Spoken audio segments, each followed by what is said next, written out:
Alors, nous allons aborder aujourd'hui quelques exercices sur les nombres complexes. Premier exercice à connaître à la perfection parce qu'on ne sait plus si c'est un exercice ou bien carrément que ce paragraphe fasse partie de la leçon, tellement il est important.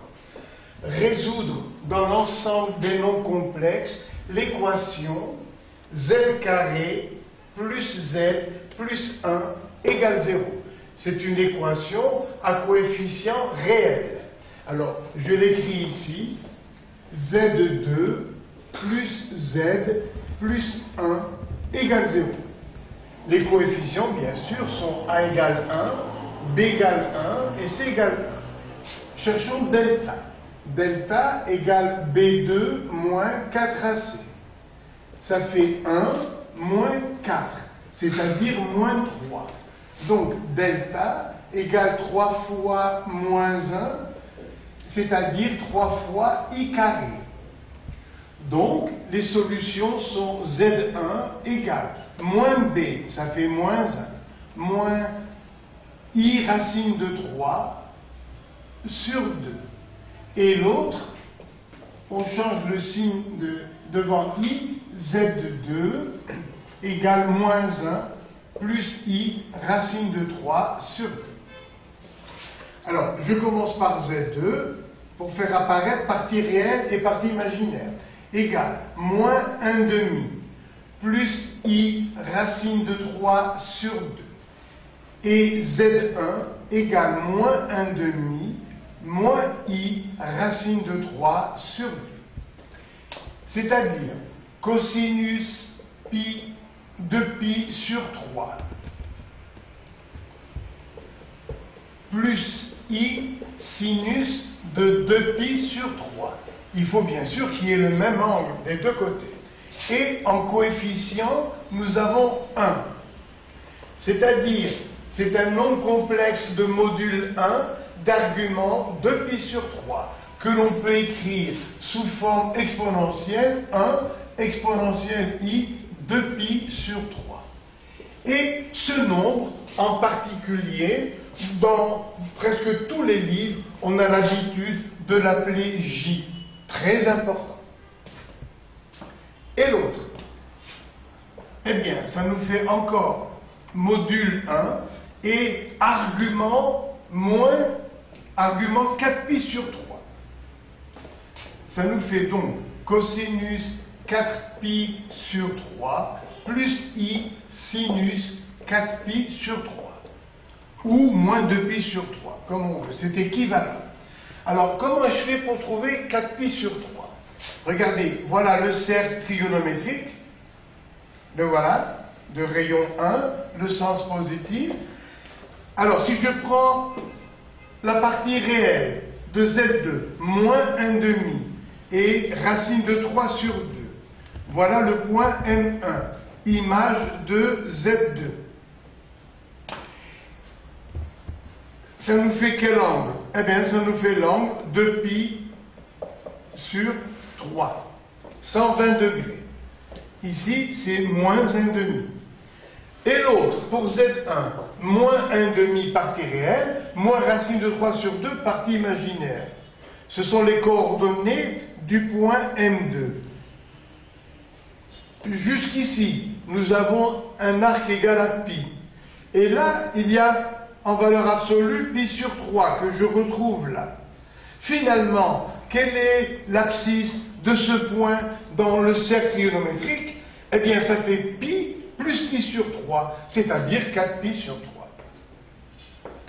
Écriture exponentielle, ça fait 1 exponentielle i 4pi sur 3. Et bien sûr, 4pi sur 3 est l'équivalent de moins 2pi sur 3. Si l'on fait j au carré, 1 au carré, ça reste 1, exponentielle i, et on double l'argument, ça fait 4pi sur 3. Donc, z1, c'est j au carré. Alors, normalement, l'exercice est terminé, et l'ensemble solution, ce sera j et j au carré. Voilà l'ensemble solution. Avec, bien sûr, j égale 1 exponentielle i de pi sur 3 et j carré égale 1 exponentielle i 4 pi sur 3. Écrivons maintenant que j est une solution.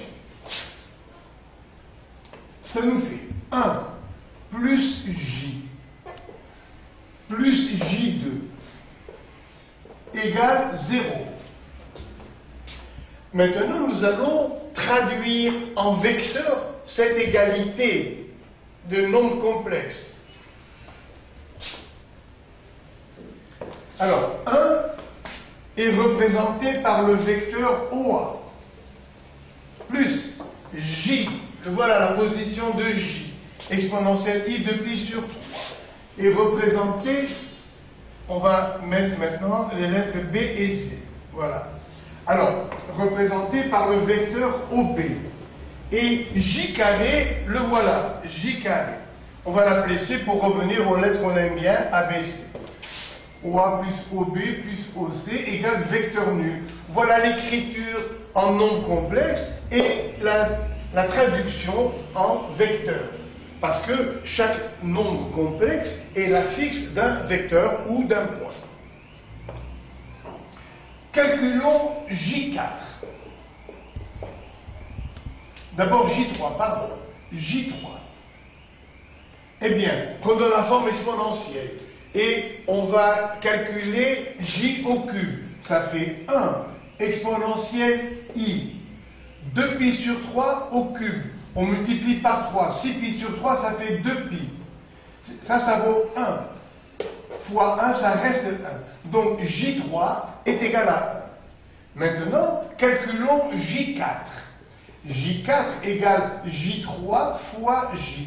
J3 égale 1, donc J4 égale J. Donc sur le cercle trigonométrique, regardez ce qu'on va avoir. On va avoir OA plus OB plus OC égale 0. Et A est l'image de 1, B est l'image de J, et C est l'image de J au carré. Donc la somme de ces trois vecteurs est égale à 0. Et en nombre complexe, ça fait 1 plus J plus J2 égale 0. Voilà, terminé cet exercice. Et bien sûr, on va passer au suivant. 1 minute pour effacer ce petit morceau, pour avoir la place. Voilà. Alors, venons lire ensemble. Problème de baccalauréat posé en Nouvelle-Calédonie en 2010. On travaille dans un repère orthonormé au UV. Partie grand A. On note P, le point d'affixe petit p égale moins 1/2 plus i racine de 3 sur 2. Et en douce, vous reconnaissez ici le nombre j. On appelle q, le point d'affixe q égale moins 1/2 moins i racine de 3 sur 2, et on reconnaît le nombre j2. C'est pour cela d'ailleurs que, avant de traiter ce problème de bac, j'ai pensé à vous traiter le premier qui est là. Bon, alors, montrez que les points P et Q sont sur le cercle gamma de centre O de rayon 1. Je vais le tracer, le voilà, de centre O de rayon 1. Il suffit de montrer que les modules de ces nombres complexes sont égaux à 1. Si le module est égal à 1, c'est que l'extrémité du vecteur appartiendra à ce cercle trigonométrique. Alors, petit p égale moins 1/2 plus i racine de 3 sur 2. Nous venons de voir que ce nombre, nous l'avons appelé j. Et sous forme exponentielle, il est égal à 1 exponentielle i 2pi sur 3. Maintenant, sous forme algébrique, voilà un point M, image de Z, de partie réelle X, de partie imaginaire Y. Voici la longueur OM qui est égale au module ρ du nombre Z. Quelle est la relation qu'il y a entre ces trois nombres? C'est celle du théorème de Pythagore, c'est-à-dire ρ au carré égale x2 plus y2.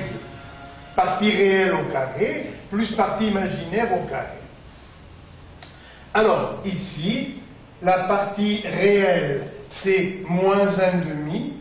La partie imaginaire, racine de 3 sur 2. Donc, on va écrire que ρ2 égale x2 plus y2, ça fait 1/4 plus 3/4, et bien sûr, on retrouve 4/4 égale à 1, donc ρ égale racine de 1, c'est-à-dire 1. Donc, on peut traiter, bien sûr, soit sous forme géométrique, trigonométrique, soit sous forme algébrique. Donc, le point P appartient à ce cercle appelé ici gamma. Le voilà. Je prends moins 1/2 et perpendiculairement, on trouve le point P. Le point Q est l'image du nombre complexe qui est conjugué de celui de P. Voilà le point Q. Donc, lui aussi, par symétrie, puisqu'ils sont conjugués, les images sont symétriques par rapport à l'axe des cosinus. Et donc P et Q appartiennent à gamma. Et pour la suite, on va se souvenir que là où nous avons 1 en longueur, ici aussi. Donc, montrer que les points P et Q sont sur le cercle gamma de rayon 1, c'est fait. Placer les points P et Q, c'est fait. Bien, deuxième question. Petit a, déterminer l'ensemble D des points M d'affixe Z tel que module de Z égale module de Z plus 1. Cet exercice aussi, nous allons le traiter sous forme algébrique et sous forme géométrique. Alors, sous forme algébrique, M est l'image d'un nombre complexe quelconque Z. Et je vais écrire Z égale X plus IY. Module de Z égale la racine carrée de X2 plus Y2. Donc ça nous fait module de Z au carré égale X2 plus Y2. D'ailleurs, c'est ce qu'on a montré là tout à l'heure. ρ2 égale X2 plus Y2. Donc, le module d'un nombre complexe est la racine carrée du carré des parties réelles et imaginaires. Quel est le module au carré de Z plus 1? Bon, eh bien, je remplace Z par sa valeur, ça fait X plus IY plus 1. Et tout à l'heure, je vais élever au carré. Ça me donne donc module de Z plus 1 au carré égale module de x plus 1 plus iy, le tout au carré, pour éviter d'employer les racines carrées qui sont toujours désagréables. Alors, on élève au carré, qu'est-ce que ça va donner? Nous allons appliquer la formule ρ au carré égale partie réelle au carré plus partie imaginaire au carré. Ça fait x plus 1 au carré, plus partie imaginaire au carré, ça fait y. Donc, nous avons le système, module de z, nous voulons